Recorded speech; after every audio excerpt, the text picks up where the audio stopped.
Okay, so I've already got threatened with a lawsuit over this. So I'm going to have to explain myself here in just a minute. But I want to just say that I am very grateful to be able to spend this time of counting the Omer with you guys. We're going to be together for the next 21 days. How many of you guys have been keeping up with the Omer count? Yay, good job. And so this Omer count isn't just something to say, check mark, we did, right? It's supposed to be transformative and leading us up to an event. What's that event? Shavuot. What happens at Shavuot or Shavuos? Yes, the giving of the Torah, receiving of the Torah, right? We are preparing ourselves to receive the Torah fresh and anew. And this series, I initially told people, I said, I've got my title. I had my title months ago, but I was like, I can't do anything graphically with it that's not going to be completely getting us blocked from YouTube. But I figured out something. Finally, the Lord was able to give me something there and actually help set this in a direction that we're going to talk about, make that connection of the visual next week. But, last week, Rabbi Damien introduced a concept, and he gave a message called The Lies We Believe. And it couldn't have been a better setup for the things that I want to talk about for the next 3 weeks. But he didn't necessarily know about it, so that's how the Lord works. And so, it's a great launching board, a springboard that he's been able to give us. And it really struck a chord with a lot of people, and I'm sure there are people in this room that it really impacted heavily. I know that we received several emails, people commenting on the YouTube video and all that kind of stuff, and it's one of our highest viewed videos in recent times, and people really were challenged by it, okay? And so he in this teaching, he mentioned the fact that the book of Leviticus, which we are in, which most people completely ignore, right? It calls us to be better, to be elevated, and to be higher. The book of Leviticus, okay? And so if you feel that you can't change your spiritual identity and that you're trapped in your habitual sins or you're stifled in your spiritual development, then this series that I'm starting today is for you. So let's get into our topic. I want to call your attention to the word identity, because that's a word that we'll hit over and over and over again. Identity. We all have one. It's the way we view ourselves, right? It's who we believe we are. But sometimes, as Rabbi Damien taught us last week, sometimes we can't see ourselves clearly. We have a false perspective of ourselves. We have a false view of ourselves. We've fallen for a lie, right? And the problem with believing a lie, particularly in this case, is that we mold our lives around the storyline that we've believed in. We mold our lives, we shape our lives around the storyline that we believed in. So I'm going to give you some extreme cases. I want to focus in on that word extreme, okay, of how we can see this affecting us and affecting people, and how people that fall into this category, they've accepted a false view of reality and have trapped themselves in their own self-made cages. Okay, like I said, these are extreme examples, but I need to give these to get the point across. So if we think about anorexia, and I know that's a touchy subject and it's difficult, a lot of these are touchy subjects, but anorexia is a disease that everybody can see one thing, and then the person that has it sees something completely different. They can be skin and bones, look in the mirror, and they see weight, they see fat, okay? This is a false perception of reality, but it's a difficult situation to get out of. But they've somehow, I don't know how that psychology of that works, but it's come to the point that they can't see anything other than that, and they go to the extremes to change that. Another issue is codependency, especially when it comes to abuse, okay? victims of abuse, codependency, they don't see reality. They see a sugar-coated view of reality, especially when they're in that relationship, right? They're being abused. Somebody tries to help them, then they defend. I'm sure Dr. Briones has seen a lot of different things like this. And they defend the person that's abusing them. They make excuses for them, okay? They don't want to lose them. And so they will tell themselves the story that they need to tell to keep that relationship going. We see similar things with depression. We see similar things with narcissism. And I'm even going to venture here, we see these things for those who are trapped in the LGBT lifestyle, right? We see that they have believed a narrative about themselves that that's the only way that life is going to be, and might as well embrace it. And who cares about what God has said about things? I'm not talking about the inklings, the desires. I'm talking about the actions associated with that. So Jeremiah 17, verses 9 through 10, you guys are probably familiar with this verse. It says, "The heart is deceitful above all things and grievously weak. Who can know it? I, the Lord, search the heart. I try the inward parts, even to give every man according to his ways and according to the fruit of his doing." So just want to talk about this for a minute. So in Hebrew, the word heart, lev, we think of, generally when we read the scripture, we think of heart. We hear the word heart, we think of emotions. We think of, that kind of stuff. In this same passage here, it uses the word innards. And innards is literally the word for kidneys. Okay? So we have heart and kidneys, two organs in this. So God tests the heart, and he knows the kidneys. What in the world does that have to do with anything? What is the world that supposed to mean? Okay? He searches the heart, and he tests or tries the kidneys. And so that's bizarre from our culture, right? It's like, what do we do with that? But in the Hebrew way of thinking, the heart is not the center of emotion like it is for us. It's the center of thought. It's our mental capacities, faculties. It is how we process information, it's how we think about things, it's how we identify ourselves. The kidneys are the seat of emotion. We would say more like our heart. Sometimes it's used as the liver too in Hebrew thought, in the Hebrew scriptures. But what I want to draw your attention to is God searches our, you can say, thoughts, our identity, our motivations, our reasoning, and all that kind of stuff. And so God, he searches us and wants us to use that part of our being to define who we are. We don't just get to sit back and be on cruise control. Many of us have simply grown comfortable with our old identity. This is pre-Yeshua, okay? After all, it's the skin we were born in. You may have heard that phrase. Many people see themselves as a victim of circumstances. Have you heard that? And as Rabbi was talking about, they make excuses. We make excuses. That's the way it is. That's who I am. That's the way I was born. That's the way we grew up. And if you've seen Zootopia, I can't help it. It's in my dunna. DNA, okay? DNA.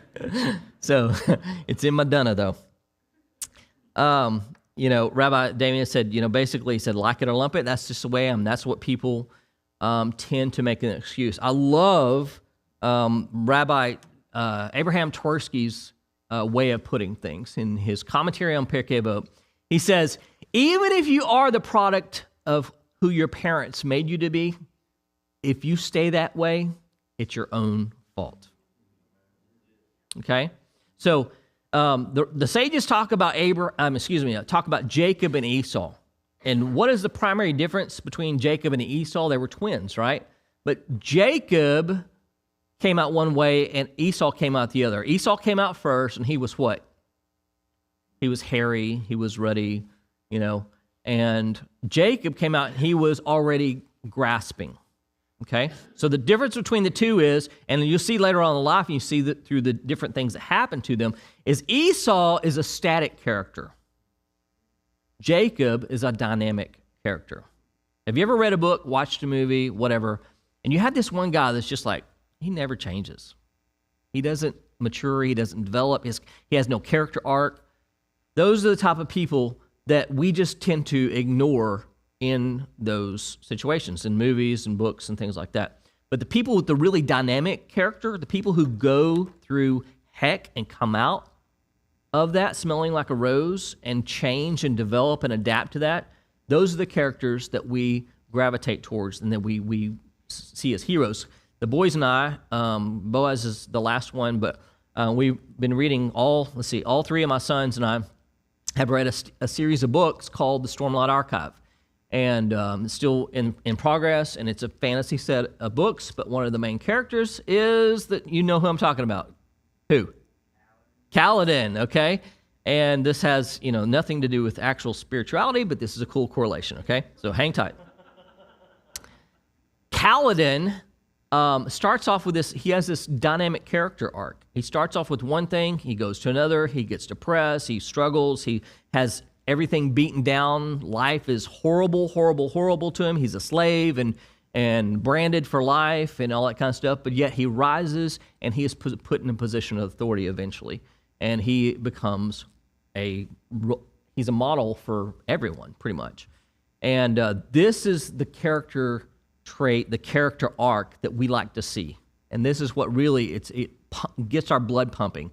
And so in our lives, we want to be like that as well. We want to inspire others. But unfortunately, a lot of times what happens is we get comfortable. We get comfortable with who we are, and we don't feel the need to progress. And especially when we come to faith in Yeshua, it's getting watered down and watered down and watered down and watered down even more and more as we progress in these end times where nothing's really changing in people.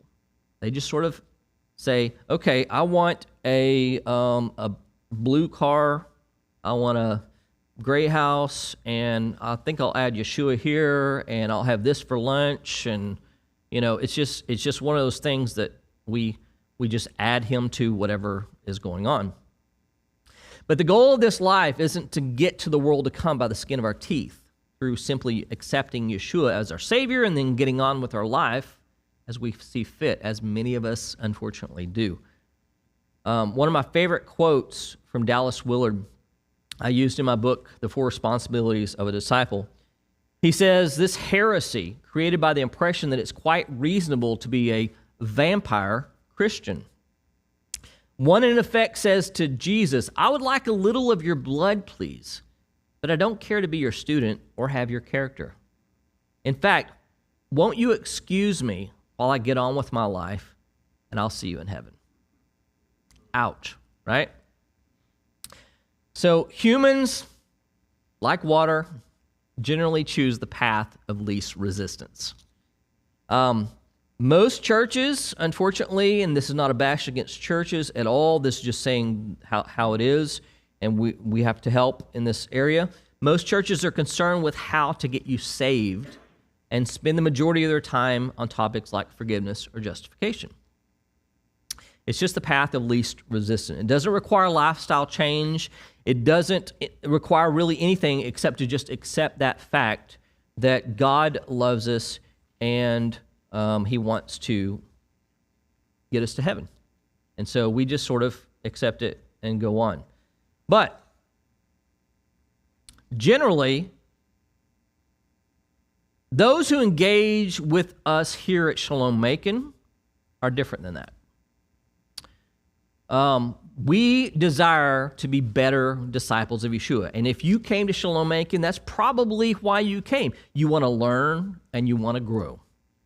That's what we hear over and over and over again. So our focus rather than just getting people in the door or being a birthing center, is the how now brown cow. In other words, we're focused on making disciples. Where do we go from here? We want to be mature followers of Yeshua. And unfortunately, most people who come into Messianic faith, come into Shalom, Macon, whatever, there's a lot of unlearning that has to be done. There's a lot of relearning that has to be done. And many have experienced the pain of having your skin stretched so tight.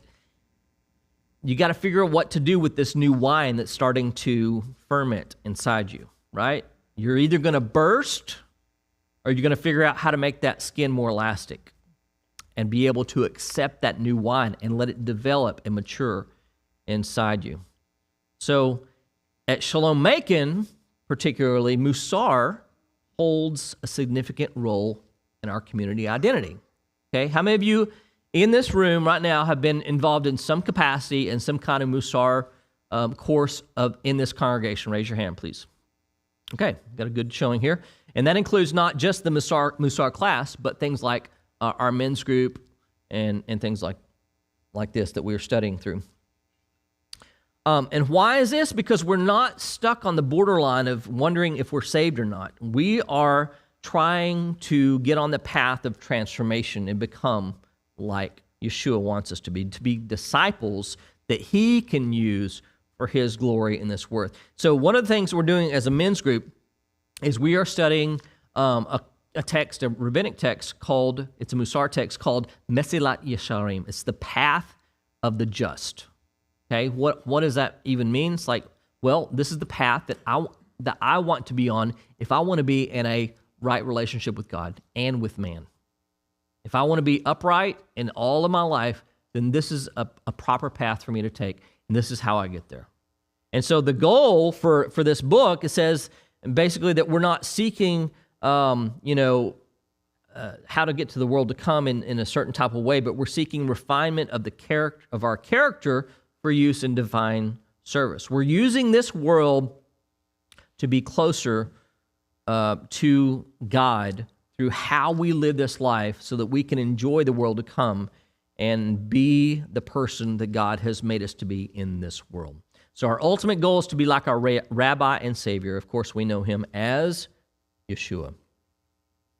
And I don't want to sound like I come across wrong either on this, but in order to do this, we can't depend on the Calvinistic tulip approach to define our identity, which some of you may be familiar with. The TULIP is an acronym that stands for Total Depravity, Unconditional Election, Limited Atonement, and Irresistible Grace, and Perseverance of the Saints. But basically what that boils down to in a nutshell is the car wash mentality. You know what I mean by that? You go to the automatic car wash, pull up, and then what do? You put it in neutral. And then you just cruise. Right? Okay. So, but this is not the way we do it here. We have an active role in shaping our character and engaging through our spiritual service. So the problem that I'm trying to address here is that many people have come to faith in God through Yeshua, but we still have our old identity and mindset. We may have added Yeshua to our identity, like I said earlier, but we've never really surrendered our identity to him. So this is the big thing. So I'm going to be doing, 3 parts of killing my old man. This is the first part, the old me. So who is the old me? We have to identify that first before we can know where we're headed into this. And so for a lot of you guys, for a lot of us, this is not necessarily applicable in the sense that we are beyond this. But we all have some of it still in us. And we need to recognize that, because the true trait of humility is not having a deflated ego or an over-aggrandized ego, but knowing ourselves truly, knowing our strengths, knowing our weaknesses, knowing where we need to improve, knowing where we need to pull back, okay?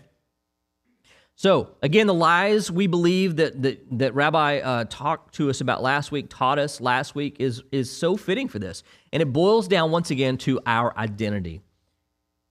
And we see ourselves, how we see ourselves determines how we relate to God. Okay, from a pure, a lot of times in this, what I just introduced, this Calvinistic perspective, people who really hold tight to that, a lot of times see themselves as nothing more than worms, okay?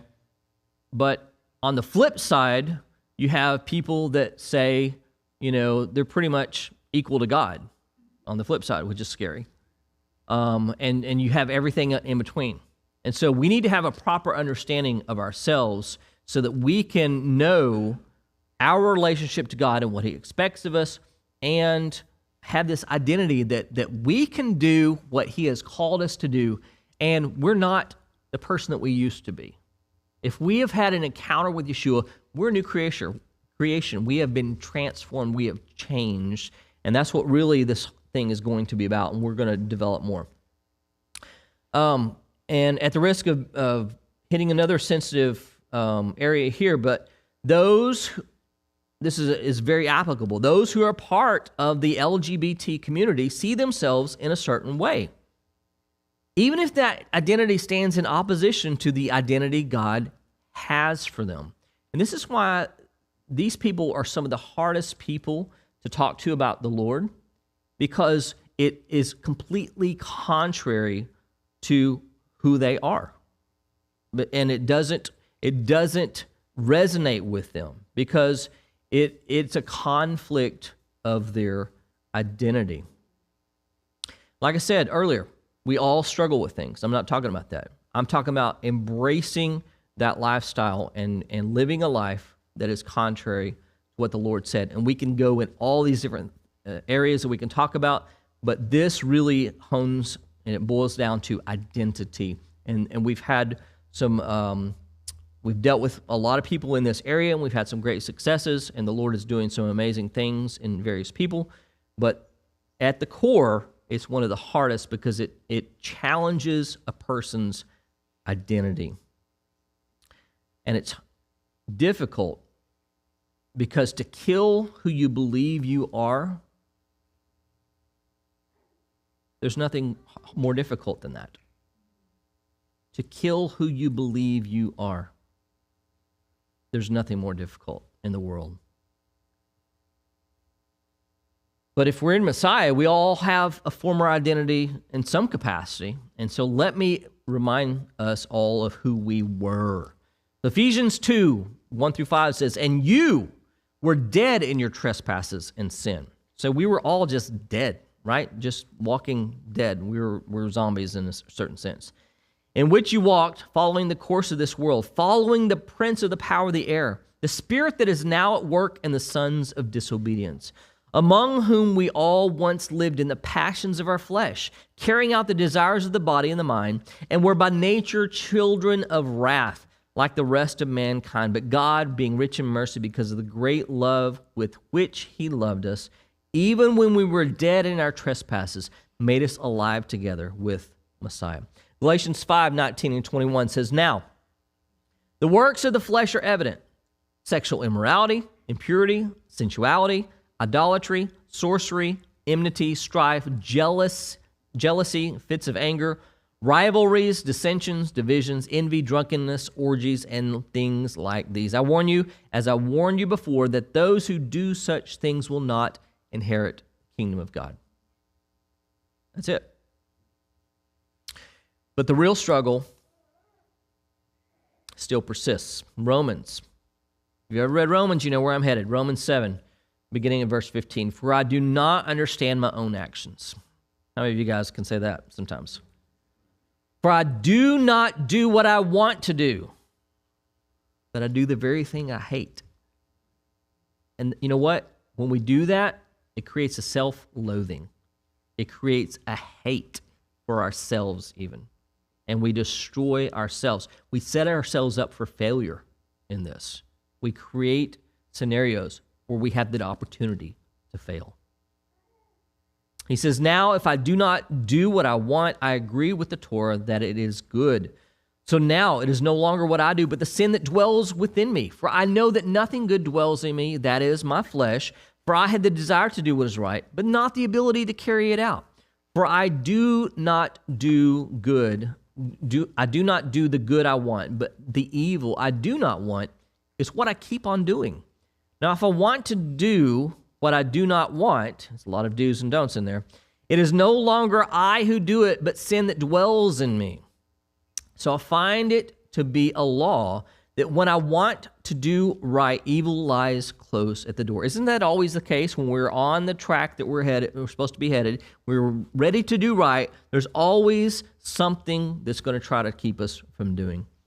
For I delight in the law of God in my inner being, but I see in my members another law, waging war against the law of my mind and making me captive to the law of sin that dwells in my members. Wretched man that I am, who will deliver me from this body of death? Okay, so here's the struggle. So I've divided these teachings out in three parts.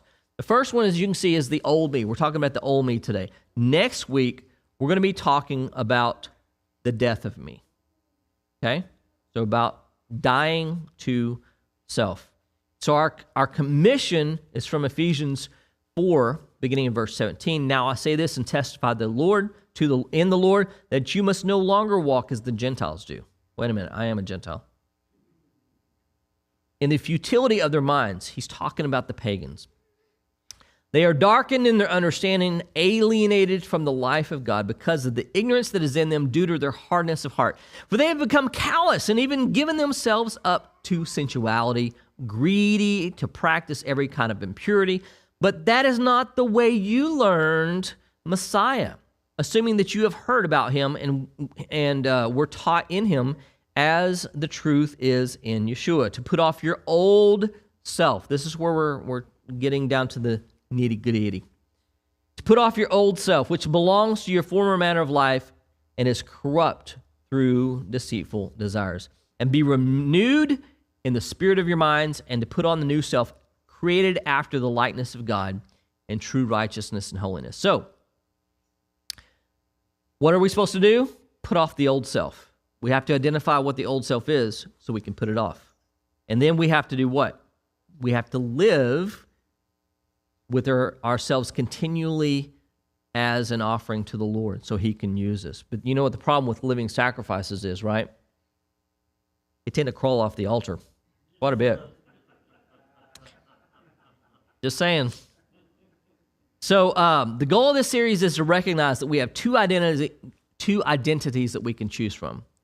We can choose between our old nature and identity, that of the world, or our new nature and identity, that of Messiah, and figure out how to put our old identity away and fully embrace our new identity in Messiah. In short, how to kill our old man so that the new man in us may live. So let me leave you with these lyrics to a song that some of you may recognize if you grew up in the church in the 80s like I did. A song by a group called Petra. And it's called, guess what? Killing My Old Man. And it goes like this. I think it's gone far enough. I can't take it anymore. I've got to even up the score before he sweeps me off the floor. I really got to find a way of taking care of him for good. I know he'd kill me if he could, so I'll nail him to the wood. By the way, if you can't tell, this song raised some eyebrows and had a little controversy when it was released in the early 80s. Killing my old man. You may not understand. He's a terrible man. Got to make a stand and kill the old man.